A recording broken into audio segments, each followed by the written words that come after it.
John Singleton, the writer of Boyz in the Hood, who became the youngest black filmmaker ever nominated for an Oscar in history, he was 24, died at the age of 51 due to complications brought on by a stroke.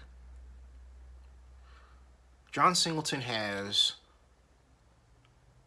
16 producing credits, 36 credits, movie making credits in all. Has produced such classics as Boyz in the Hood, worked on Snowfall, produced Snowfall, that was his latest work. My personal favorite, the remake of Shaft starring Samuel L. Jackson in that cool leather jacket. And of course, Too Fast, Too Furious.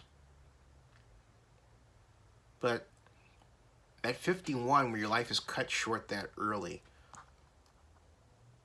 it's difficult not to think,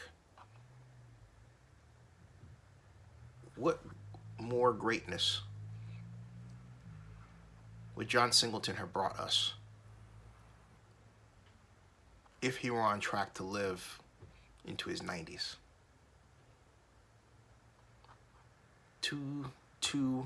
Way too young. I don't know how he got to a point, John Singleton, where he succumbed to a stroke at 51. And I think about that because I'm 50, I'll be 57 this year, okay? And I stopped heavy alcohol drinking way back in 2010. It's now 2009. And when I say heavy alcohol drinking, I don't mean binge drinking or anything that, if you knew the amount I'm about to tell you, will point to that. I mean, like having a glass of wine every night, or going to a bar, having 2 or 3 or cocktails, and sometimes 4 on a weekly basis. Okay, I haven't done that in a long time, and the reason I stopped doing it simply is because as I got older, it was harder to recover from such things as being in a club called the Hash House Harriers, which was a running club with a drinking problem. And you have beers, you run like 8 miles, or 5 or 8 miles. It's like a scavenger hunt. You come back, you have beers, right? That's your Monday thing.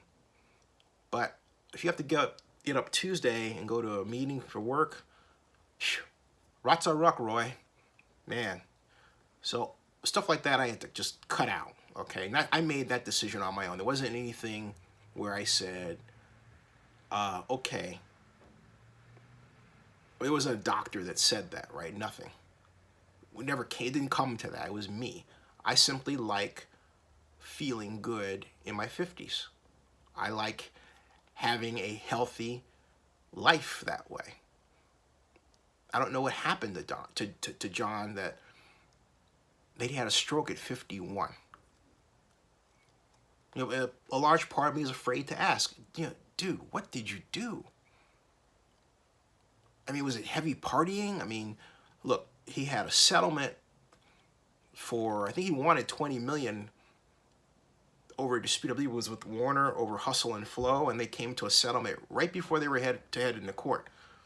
And his Twitter account would say he's always on the water, which means he's on a boat, right? He was definitely living the good life. It sounds like. I hope so. But folks, you gotta save a little for the long run, because it's how you live this life that is just as important as how long you live it, right? Okay?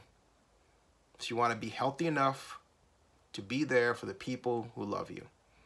And sadly, John was taken from us far, far, far too early in his life, and at a point where none of us are prepared for it. John was one of the first main inductees, a group of inductees to the Black Filmmakers Hall of Fame in 1992. Not one of the first, but I should amend that comment. John was one of the pioneers, the first large group of African Americans who were in the film business who were inducted into the Black Filmmakers Hall of Fame at Oakland, and came to the Oscar Michaud Awards ceremony. That's what John Singleton did. So he definitely left his mark on Oakland some time ago. I've seen Boyz in the Hood more times than I care to share, and cried every single time I watched it, which is why I stopped watching it. I got tired of crying. If you haven't seen Boyz in the Hood, see it. It's a remarkable piece of film. John Singleton, rest in peace. What a loss.